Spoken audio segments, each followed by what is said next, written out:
We are Sheffield iGEM!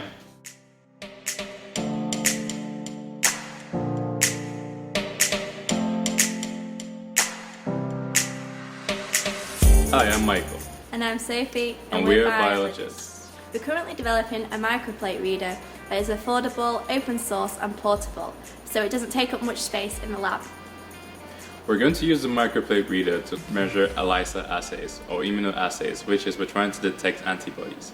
We'll also use the microplate reader to carry out protein and DNA quantitation, so we can know the amount of nucleic acid present in a given sample. We also use the microplate readers to carry out molecular interactions to see if proteins interact with other proteins or other substances in solution.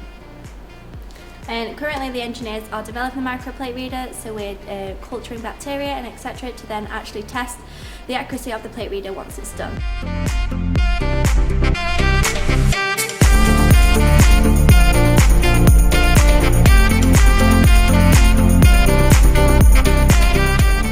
My name is Samuel Gibbs. I'm part of the engineering team for iGEM, and here we're in the iForge making our first prototype of our plate reader.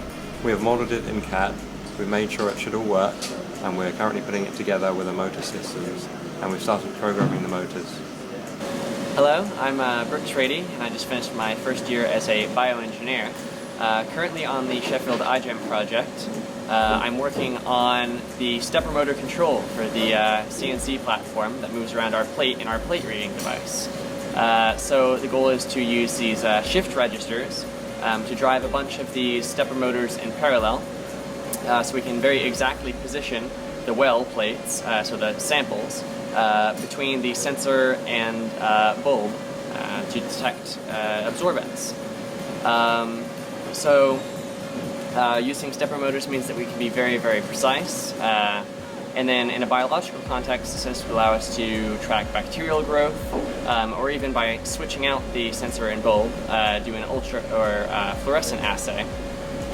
So we're looking forward to completing this device sometime in the next week or two, and then passing it off to our team of biologists to test the device and get some data and a presentation all ready for Boston. We're looking forward to showing off what we've got then.